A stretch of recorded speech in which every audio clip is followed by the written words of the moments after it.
नमस्कार दोस्तों, स्वागत है आप सभी का ऑनलाइन वर्ड स्टडी चैनल में। तो सी-टेट का पेपर मैं 1 करा रहा हूं, आप सभी को पता है। और सीडीपी का एक लास्ट चैप्टर बचा था, मैं टोटल करा दिया हूं, प्ले लिस्ट में पड़ा हुआ है, आप लोग देख लीजिए। और आज जो बचा हुआ एक लास्ट है 22 दिसंबर 2021 का पेपर जो हुआ था ऑनलाइन एग्जाम, उसका मैं सीडीपी कराने वाला हूँ।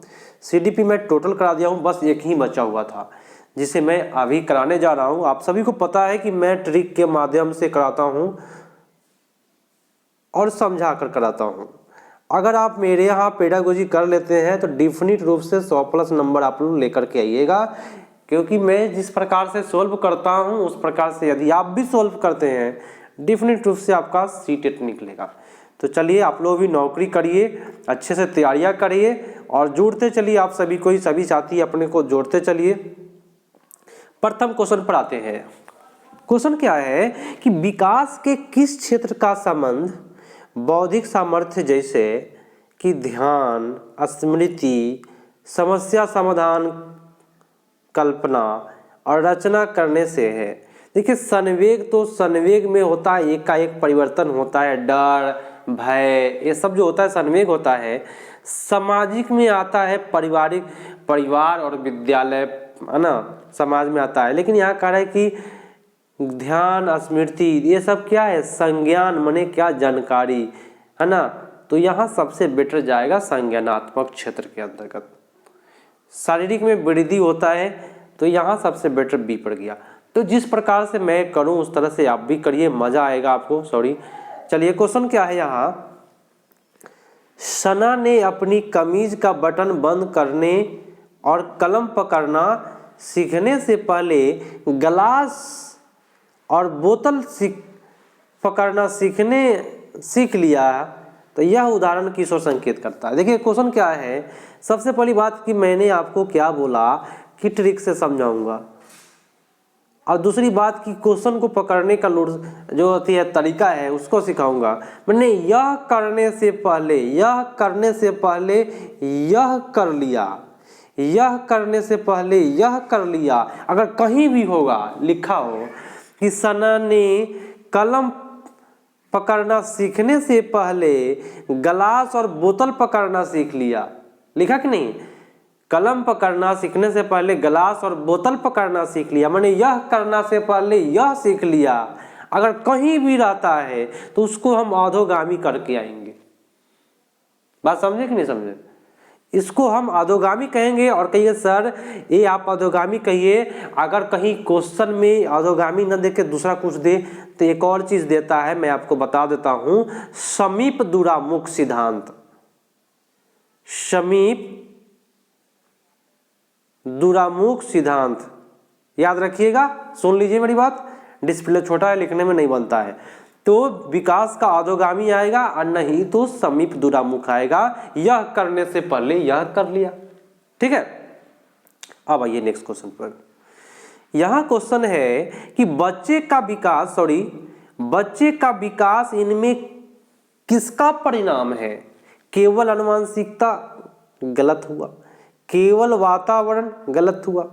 विद्यालय और शिक्षा का, अच्छी बात है, लेकिन और है भाई, आनुवंशिकता और वातावरण परस्पर अंतःक्रिया का, इसी का परिणाम पड़ता है बच्चे के विकास का, ठीक है। आनुवंशिकता और पर्यावरण के अंतःक्रिया सबसे बेटर जाएगा। और जिन्होंने डी किया उन सभी का सही जा रहा है। एक बार लाइक कर दीजिए सभी को, या जब भी आपको अच्छा लगे कि मजा आ रहा है आप क्लास में, आप लोग लाइक ठोक दीजिएगा। चलिए क्वेश्चन क्या है कि निम्नलिखित में कौन सा कारक समाजीकरण का प्राथमिक कारक नहीं है। भाई परिवार तो प्राथमिक कारक है, आस पड़ोस भी प्राथमिक कारक है, समकक्षी भी आपका क्या जाएगा, समकक्षी भी आपका प्राथमिक कारक है। लेकिन सरकार जो है समाजीकरण का प्राथमिक कारक नहीं है, ठीक है। तो यहां उत्तर आपका डी पड़ जाएगा।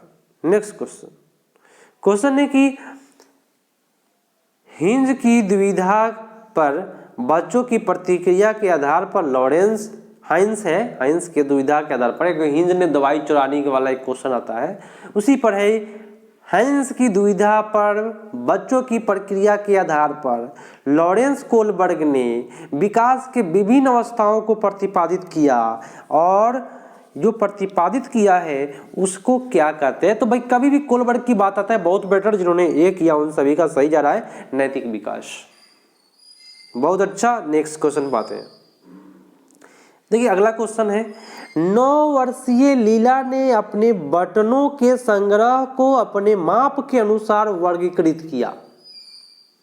फिर उसने सभी समूह के बटनों को एकत्रित किया, फिर उन्हें उनके छेदों के आधार पर दोबारा वितरित किया।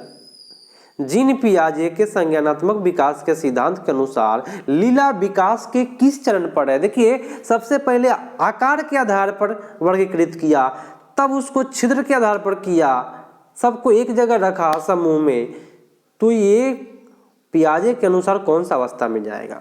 तो देखिए ये जो है वो लड़की जो है वो बटन को अलग कर रहा है, इस प्रकार के छिद्र के आधार पर बटन को अलग करने का काम हो रहा है, छिद्र के आधार पर अलग अलग। तो ये मूर्त चीज है, तो मूर्त संक्रियात्मक अवस्था, जो सामने में रहे कोई भी चीज और उसका वर्गीकरण बच्चा कर रहा है तो मूर्त जाता है। बहुत बेटर जिन्होंने सी किया, यहाँ पे उन सभी का सही जा रहा है। नेक्स्ट क्वेश्चन पाते हैं। क्वेश्चन है कि जब बच्चे अपने अनुभव को अपने वर्तमान स्कीमा में समाहित करते हैं तो इसको क्या कहते हैं? देखिए बच्चा अपना अनुभव को वर्तमान स्कीमा जो बना हुआ है उसमें समाहित कर लिया, तो उसमें जो वर्तमान स्कीमा है अपना अनुभव, देखिए सुनिएगा मेरी बात ध्यान से, कहिएगा कि सर आप कैसे पकड़ते हैं? तो बच्चों का जो अनुभव है वो वर्तमान स्कीमा में शामिल कर लिया, कोई परिवर्तन नहीं है, उसको शामिल कर लिया, तो शामिल कर लेना आत्मसातकरण कहलाता है। लेकिन अगर यहाँ पे कहता कि वर्तमान स्कीमा में बदलाव करना पड़ा तो समायोजन होता। बात समझ रहे हैं ना? तो कहीं भी परिवर्तन रहे तो समायोजन मानेंगे, कहीं भी परिवर्तन नहीं रहे तो आत्मसातकरण होगा, कोई दिक्कत नहीं होना चाहिए। नेक्स्ट क्वेश्चन है कि लेई वाइगोस्की के संज्ञानात्मक विकास के सिद्धांत को डैश कहा जाता है, क्योंकि वे तर्क देते हैं कि बच्चे का सीखना संदर्भ में होता है। क्या चीज में होता है बच्चा? तो वाइगोस्की साहब ट्रिक बताए हैं SLC, सोशल लैंग्वेज कल्चर, सामाजिक भाषा और संस्कृति, समझे? और ये आपका उत्तर सी पड़ गया। बहुत अच्छी बात है, सी इज द राइट आंसर। तो मेरे यहाँ जो लोग ऑफलाइन क्लास के स्टूडेंट लोग हैं, सबसे पहले तो आप लोग नाइट में जुड़ा करिए, 7 बजे नाइट में चलता है लाइव, सभी को कहते हैं, सभी कोई नहीं जुड़ता है, और मॉर्निंग में 9:30 में लाइव चलता है, दोनों लाइव ज्वाइन करिए, ठीक है? ऑनलाइन वाले सभी कोई तो जुड़ते ही हैं, चलिए बहुत अच्छी बात है, आप लोग अपने साथियों को भी जोड़िए ऑनलाइन वाले, तो और मजा आएगा क्लास में। चलिए नेक्स्ट क्वेश्चन पाते हैं कि जब कोई अध्यापिका, सुनिएगा मेरी बात ध्यान से, मजा आएगा आपको, किसी विद्यार्थी को उसके विकास के निकट क्षेत्र पर पहुंचने के लिए सहायता को उसके निष्पादन के वर्तमान स्तर के अनुरूप ढालती है, जो भी स्तर उसके अनुरूप ढाल रही है, तो अध्यापिका किस नीति का प्रयोग कर रही है? तो वर्तमान जो उसका है उसी के अनुरूप ढाल रही है। और मेरी बात ध्यान से सुनिएगा कि जब भी कहे कि सहायता कर रही है, सहायता करने के बाद, है ना, तो अध्यापिका जब सहायता करेगा तो उसको कहते हैं पार। क्या कहते हैं? पार। अब कहिए सर पार मतलब क्या होता है? तो पार मतलब होता है ढांचा। ढांचा मतलब समझते हैं मेरी बात? आंशिक रूप में सहयोग करना, इशारा से सहयोग करना पार कहलाता है। मैं जितना बात बोला हूं ना क्वेश्चन में रहेगा, इशारा से सहयोग करना क्या कहलाता है? पार। आंशिक रूप में सहयोग करना क्या कहलाता है? पार। ठीक है, ये सब क्वेश्चन आपको माइंड पर रखना है, नहीं तो ठिकाने में देर नहीं लगेगा सीटेट में। तो पूरे ध्यान से करिए, मैं प्रत्येक बातों को मेरा प्रत्येक बात जो मैं बोलता हूं उस पर ध्यान देंगे तो आप अगला सेट जब मारेंगे ना तो वहां पे काफी फायदा करेगा। सुनिएगा अगला क्वेश्चन। एक प्रगतिशील कक्षा में शिक्षण पाठ्य पुस्तक केंद्रित होना चाहिए। गलत बोला। योगात्मक परीक्षण पर बल देना चाहिए, भाई गलत बोला। विद्यार्थी अध्ययन में सक्रिय भूमिका निभाते हैं, प्रगतिशील में सक्रिय रहता है बच्चा, बहुत अच्छी बात है। दंड पुरस्कार के लिए करता है, नहीं भाई, बहुत अच्छी बात है। जिन्होंने सी किया उनका सही जा रहा है यहाँ। नेक्स्ट क्वेश्चन पाते हैं, कोई दिक्कत किसी को नहीं होना चाहिए। डैश बुद्धि कौशल उस कौशल की ओर संकेत करता है जो दूसरे की मनोदशा, मतलब कि दूसरे की मनोदशा और स्वभाव के आशय को पहचानता है तथा उन पर उपयुक्त प्रतिक्रिया देता है। बताइए वो कौन सा व्यक्ति है, उसके अंदर कौन सा बुद्धि है जो दूसरे के मन की बात जान जाए कि उसका मन में क्या चल रहा है। अगर जान जाइएगा तब तो मजा आ जाएगा। क्या? तो दूसरे की मन को बात को जानता है, उसको हम अंतर वैयक्तिक बुद्धि कहते हैं। क्या कहते हैं? अंतर वैयक्तिक बुद्धि कहते हैं, अंतर वैयक्तिक बुद्धि कहते हैं दोस्तों। और अंतर वैयक्तिक बुद्धि को हम इंटरपर्सनल कहते हैं। क्या कहते हैं? इंटरपर्सनल। ठीक है, तो अंतर वैयक्तिक इंटरपर्सनल इसमें कौन सा है? इसमें तो सही से दिया नहीं है, तो यहाँ पे अंत वैयक्तिक बुद्धि कहते हैं। आपका उत्तर ए पर जाएगा। अंतरा रहेगा, अंतरा वैयक्तिक बुद्धि, ये स्वयं के लिए जाएगा। ये अंतरा वैयक्तित्व इस स्वयं के लिए होता है अंतरा। ठीक है, अंतरा किसके लिए? स्वयं के लिए। और अंतरा वैयक्तिक बुद्धि जो है वह दूसरे के लिए। यहाँ पे एक रेफ छूटा हुआ है, अंतर वैयक्तिक। ठीक है, तो टाइपिंग मिस्टेक है तो आप लोग परेशान नहीं होइए, यहाँ पे रेफ र दिया हुआ है। क्लियर? कोई दिक्कत किसी को नहीं होना चाहिए। नेक्स्ट क्वेश्चन, मजा आएगा मेरे यहाँ तो भाई, मजा ही मजा है। और पेडागोजी जिस प्रकार से मैं करूँ उस प्रकार से आप भी करिए। राष्ट्रीय शिक्षा नीति 2020 यह प्रस्ताव रखती है कि, क्या प्रस्ताव रखती है भाई? तो प्राथमिक कक्षाओं के बच्चों को उनके घर की या स्थानीय भाषाओं में पढ़ाइए। बहुत अच्छी बात है भाई, इससे बढ़िया क्या हो सकता है? प्राथमिक कक्षाओं के बच्चों को उसके घर की भाषा में, मातृभाषा में, स्थानीय भाषा में पढ़ाइए। बहुत अच्छी बात है। यहाँ आपका उत्तर जो है ए पर जा रहा है और एक किया उन लोगों का सही जा रहा है यहाँ पे। नेक्स्ट क्वेश्चन, एक विद्यालय बैडमिंटन प्रतियोगिता के लिए विद्यार्थियों का चयन करते समय लड़कों को प्राथमिकता दे रहा है। देख लीजिए कितना भेदभाव हो गया लड़कियों के साथ। लड़का को करेंगे तू लोग खेलेगा, और संगीत प्रतियोगिता के लिए लड़कियों को दे रहा है। भाई गाना गाने का काम लड़कियों का है, लड़का का नहीं है। ये भेदभाव है भाई, कोई भी काम किसी का नहीं है।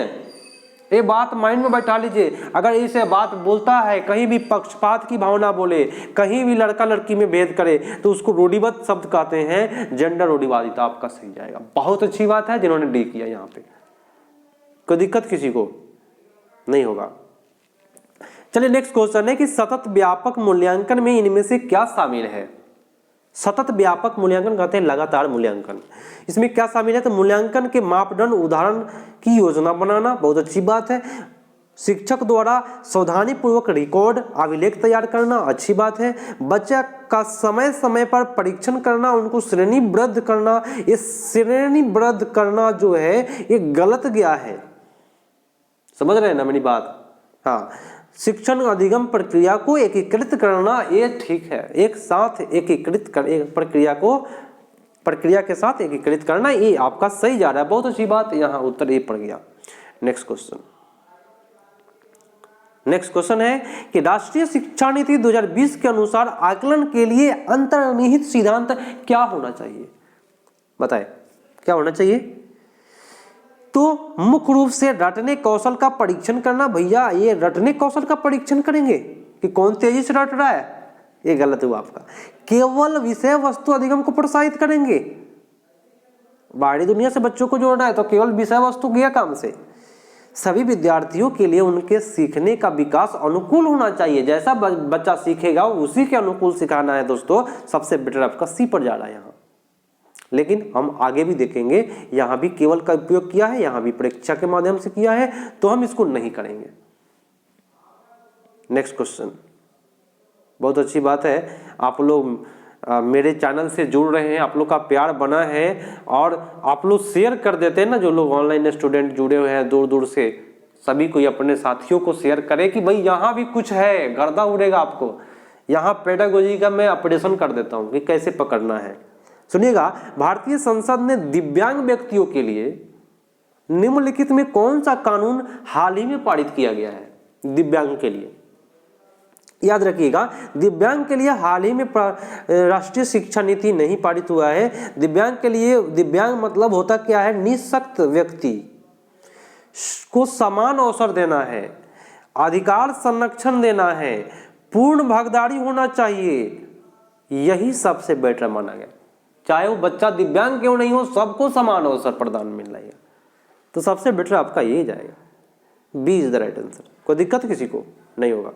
नेक्स्ट क्वेश्चन है कि निम्नलिखित में कौन सा कथन प्राथमिक शिक्षा में समावेश की भावना का सटीक रूप से वर्णन करता है?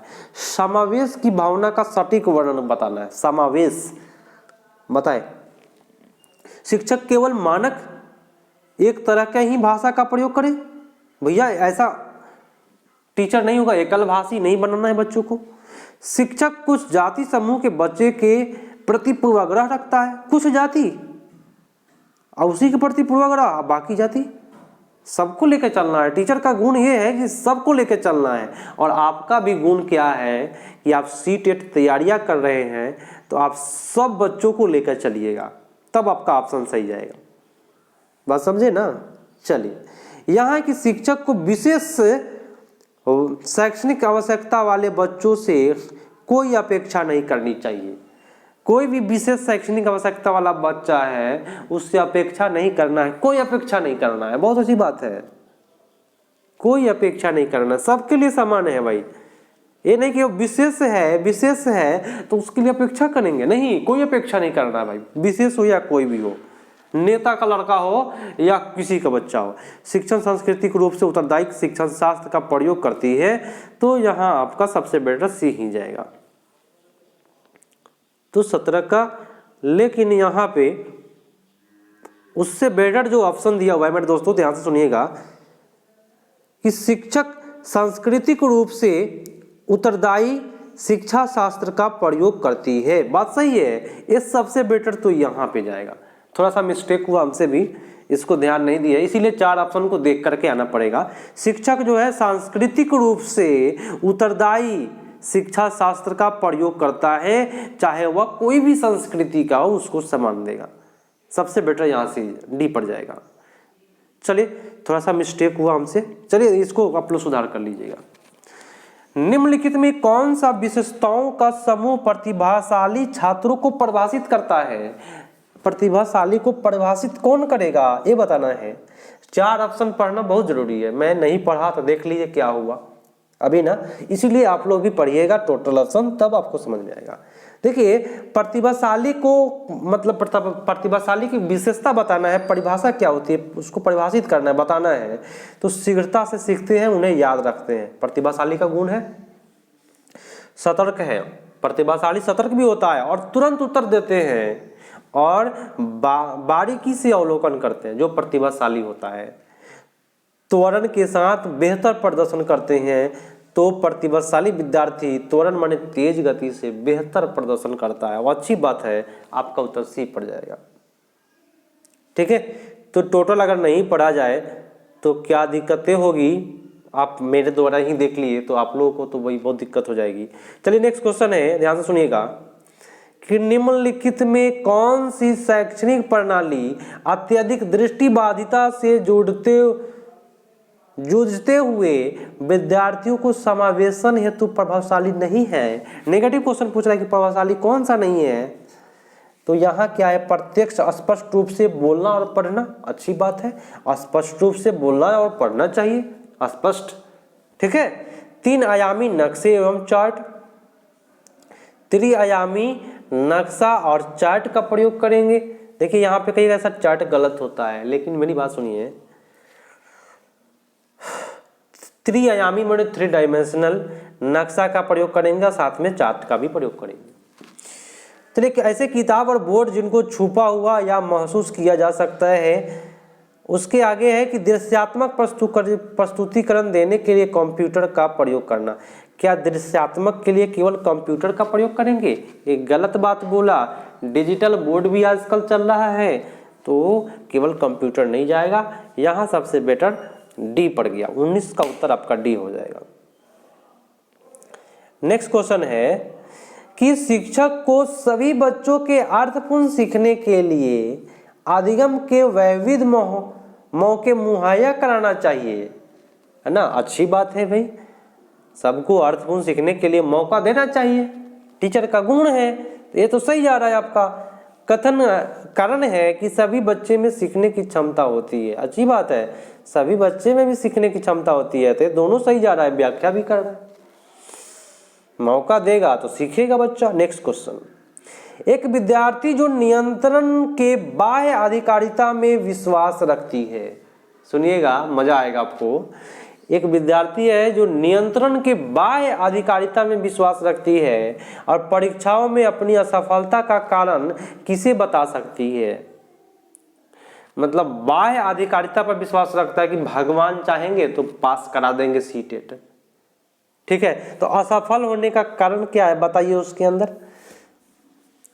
तो यहां कह रहा है कि बाह्य अधिकारिता में विश्वास रखती है, तो वो जो है और असफल हो गई तो वो किसको दोषी ठहरा रहा है, तो कहेगा मेरा किस्मत ही खराब था, मेरी बुरी किस्मत, ठीक है। आपका उत्तर डी पड़ गया।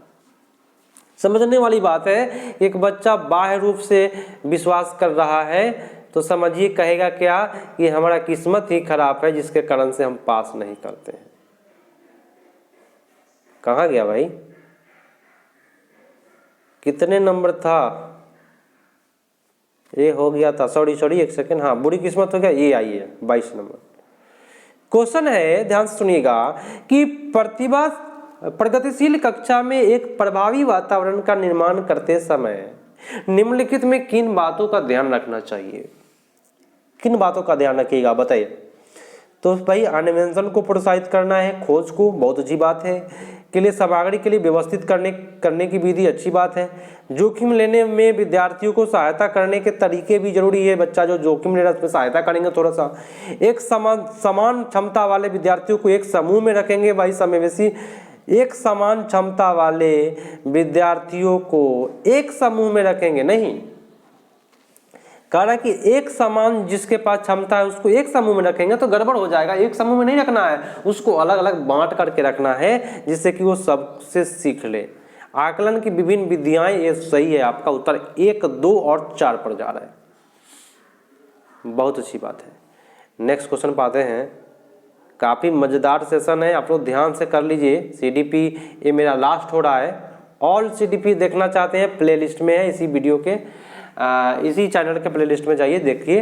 निम्नलिखित में कौन सी एक सहगामी अधिगम युक्ति है, बताइएगा कौन सा सहगामी अधिगम युक्ति है। अब कहिएगा सर आप कुछ बता नहीं रहे अच्छे से, ट्रिक कुछ नहीं बता रहे, तो जहां पे ट्रिक काम करेगा, सहगामी मने आपके, सहगामी अधिगम मने होता है आपके साथ जो साथी लोग किए हैं, साथी लोग, सहगामी मने कि आपके साथ साथी लोग जो पढ़ाई किए हैं उसको सहगामी कहेंगे। तो सहगामी तो पारस्परिक रूप से प्रश्न करना, तो साथी लोग सहगामी युक्ति कहलाता है, यहाँ हो जाएगा D is the right answer, ठीक है। अब भाई कहिएगा कि सर कुछ नोट, इसको नोट करने वाला एक जो प्रश्न है नोट करने वाला है, एक सहगामी अधिगम की युक्ति लिखिएगा, यहाँ पे सहगामी अधिगम की युक्ति क्या है, तो आंसर में लिखिएगा पारस्परिक रूप से प्रश्न करना ही सहगामी अधिगम युक्ति कहलाता है, ये पेडागोजी नहीं है, इसको नोट कर लीजिए, नहीं तो स्क्रीनशॉट ले लीजिए। सहगामी अधिगम युक्ति क्या है, याद रखिएगा पारस्परिक रूप से प्रश्न करना सहगामी अधिगम युक्ति कहलाता है। नेक्स्ट क्वेश्चन पाते हैं, चलिए अगला क्वेश्चन है, सुनिएगा कि मोहन ने विद्यार्थियों को आयतन की समझ बनाने के लिए भिन्न धारिता वाले बर्तन दिए। आयतन समझाने के लिए क्या किया कि अलग अलग धारिता वाला बर्तन दिए। फराह ने अपने विद्यार्थियों को कूड़े को यांत्रिक कार्य का बनाने की संभावना पर मानस मंथन करने के लिए कहा। दोनों अध्यापक अपनी कक्षा में किस शिक्षण शास्त्रीय युक्ति का प्रयोग कर रहे हैं, बताइए जरा। देखिए यहाँ पे क्या है, यांत्रिक कार्य बनाना, बनाना माने क्या, देखिए हम पकड़ते कैसे हैं, बनाना, बनाना माने क्या, निर्माण करना, और निर्माण मतलब क्या, निर्माण माने क्या, तो रचना करना। हुआ सही? तो पकड़ना है ऐसे ही, नस पकड़िए कोई भी पेडागोजी का, आप सही जाइएगा। नेक्स्ट क्वेश्चन, कथन कारण है, डरिए नहीं। शिक्षण ढांचे में शैक्षणिक अवबोध के अतिरिक्त छात्रों के सामाजिक संवेगात्मक आवश्यकताओं पर ध्यान दिया जाना चाहिए। अच्छी बात है, ध्यान देना चाहिए। संज्ञान में संवेग महत्वपूर्ण भूमिका निभाते हैं। यहाँ भी संवेग की बात कहा और यहाँ भी संवेग की बात कहा, दोनों एक दूसरे से जुड़ा हुआ है, तो व्याख्या कर रहा है, व्याख्या करता है। कोई दिक्कत? नेक्स्ट क्वेश्चन 26 नंबर है, सुनिएगा कि शैक्षणिक कार्यों में बच्चों द्वारा की गई त्रुटियां को समझना निम्न में से क्या है। केवल विद्यार्थियों को, ये आपका गलत हुआ, को बौद्धिक क्षमता के आकलन करने में प्रासंगिक है, गलत। शैक्षणिक प्रक्रिया में केवल शिक्षक की दक्षता का पता लगाने के लिए प्रासंगिक है, केवल शिक्षक का, ये भी आपका गलत। शैक्षणिक शिक्षण के साथ साथ सीखने की प्रक्रिया को समझने के लिए प्रासंगिक है। देखिए यहाँ पे कहीं भी नेगेटिव वर्ड का यूज नहीं किया है, तो क्यों नहीं हम इसको करेंगे, लेकिन हम आगे भी ऑप्शन देखेंगे कि कहीं और तो बेटर नहीं ना है। तो शिक्षण सीखने में संबंधित किसी भी क्षेत्र के लिए प्रासंगिक नहीं है, यहाँ नेगेटिव बोला तो सबसे बेटर आपका सी पढ़ ही जाएगा। अब अगला क्वेश्चन आपके स्क्रीन पर, निम्नलिखित में समालोचनात्मक चिंतन में क्या शामिल है। देखिए ये नोट करने वाला चीज है, आप लोग अभी नोट कर लीजिए, फटाफट कलम कॉपी लेकर के बैठे रहिए मेरे क्लास में, अच्छा करिएगा। समालोचनात्मक चिंतन में क्या क्या आता है, तो समालोचनात्मक चिंतन में जो है परासंज्ञान, विश्लेषण और मनन तीनों आता है। ये नोट कर लीजिए क्योंकि ये नोट करने वाले ऑप्शन हैं। समालोचनात्मक चिंतन में तीनों आता है। नेक्स्ट क्वेश्चन, काफी लॉन्ग क्वेश्चन है, देख सकते हैं आप लोग। क्वेश्चन है, सुनिएगा, अनीता जो कि चौथी कक्षा की अध्यापिका है, अपनी कक्षा में एक ऐसी परिस्थिति का सामना कर रही है जहां कई विद्यार्थी पढ़ाए जा रहे हैं जा रहे विषयों में उकताहट महसूस कर रहे हैं। कैसा महसूस कर रहे हैं? उकताहट महसूस कर रहे हैं। इस स्थिति में उसे क्या करना चाहिए? मतलब कि बच्चा ऊब जा रहा है, तो इस स्थिति में क्या करना चाहिए? तो देखिए इस विधि में अनदेखी करे, अनदेखी नहीं करना है, उन्हें दंडित करे, ये भी गलत है, 2 गलत हुआ। अगला देखिए, पाठ में विषय वस्तु और पढ़ाने के तरीकों पर पुनः चिंतन करें कि भाई बच्चा उकताहट महसूस क्यों कर रहा है, उस पर चिंतन करना चाहिए। मान ले कि किसी विद्यार्थी सीखने में सक्षम नहीं है, क्या विद्यार्थी सीखने में सक्षम नहीं है? टीचर ही नहीं है भाई, ठीक है, तो सबसे बेटर आपका सी हो जाएगा। नेक्स्ट क्वेश्चन, एक सेकेंड, बीच बीच में कहाँ से आ जाता है। हाँ, किसी अध्यापिका को अपने विद्यार्थियों को किसी कार्य के लिए आंतरिक रूप से प्रेरित करने के लिए क्या कहकर प्रोत्साहित करना चाहिए। देखिए हम क्या कहेंगे कि आप आंतरिक रूप से प्रेरित हो जाइएगा और आप सीटेट में अच्छा नंबर लाइएगा और अच्छा से पढ़ाई करिएगा रोज रोज। कितने लोग हैं 1-2 दिन देख लेते हैं वीडियो, फिर कल नहीं देखेंगे, तो ऐसे करने वाले का भाई कल्याण तो निश्चित है ही नहीं, क्योंकि रेगुलरिटी सबसे बड़ी चीज़ है, रेगुलर सब रहना सबसे बड़ी चीज़ है। जो विद्यार्थी सबसे पहले कार्य खत्म कर ले उन्हें 5 सितारे मिलेंगे, पुरस्कार से नहीं होने वाला है। आंतरिक रूप से प्रेरित माने अंदर से प्रेरित, तो पुरस्कार कोई फायदा ही नहीं करता है भाई, पुरस्कार बाह्य रूप से होता है। मैं देखती हूँ कि प्रथम आता है उसको सबसे अधिक स्मार्ट है ना, तो ये भी हो गया, बाह्य रूप से प्रेरित हो गया। इस पर काम करना कितना जिम्मेदार है, चलो देखते हैं हम इस गतिविधि से क्या सीख सकते हैं। ये अंदर से होगा प्रेरित, इस पर काम करना कितना मजेदार है, सीटेट तैयारी करना कितना मजेदार है भाई। जिनको समझ में आ रहा है उसको मजा आएगा, है ना। मज़ेदार लगता है सिलेबस सीटेट का, लेकिन बहुत लोगों को नहीं आता है। आगे देखिए, वे विद्यार्थी जो जल्दी से इस काम को पूरा नहीं करते उन्हें खेल सत्र में खेलने नहीं दिया जाएगा। ये सब गलत बात है, सबसे बेटर आपका सी पड़ जाएगा आंतरिक रूप से प्रेरित करने के लिए। और आज का ये लास्ट प्रश्न है, सुनिएगा। सीखने की गति डैश है। सीखने की गति क्या है? तो पूरी तरह से व्यक्तिगत कारक पर निर्भर करता है। तो पूरी तरह से क्या मानिएगा? पूरी तरह से, पूरी तरह से पर्यावरण पर निर्भर करता है ना। यहाँ क्या है? व्यक्तिगत पर्यावरण कारकों को पारस्परिक रूप से निर्भर करता है, माने आपके ऊपर और आपके अगल बगल के वातावरण पर निर्भर करता है। मान लीजिए आप जिस गांव में रहते हैं, जिस रूम में रहते हैं, उस रूम के अगल बगल में सब कोई आईपीएस की तैयारी करता है, तो डेफिनेट रूप से आप भी करना शुरू कर दीजिएगा।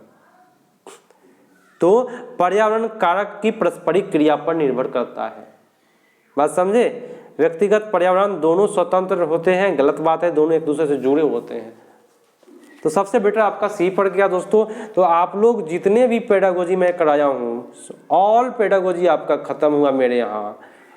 टोटल सेशन जो ऑनलाइन एग्जाम हुआ था सभी का पेडागोजी में करा दिया, सीडीपी।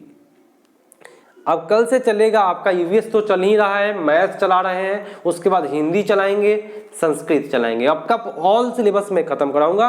ये सीडीपी आज आपका खत्म हुआ। और आप लोग देखना चाहते हैं तो इस वीडियो, इस चैनल के प्ले लिस्ट में जाइए, प्ले लिस्ट में जाइए और वहां पे लिखा होगा सीडीपी, देखिए ऑल सीडीपी मैं कराया हूं, अच्छे से कर लीजिए, कहीं भी प्रॉब्लम नहीं होगा आपको। तो मिलते हैं अगले पार्ट में, तब तक के लिए धन्यवाद। लाइक नहीं करते आप लोग, लाइक करके जाइएगा।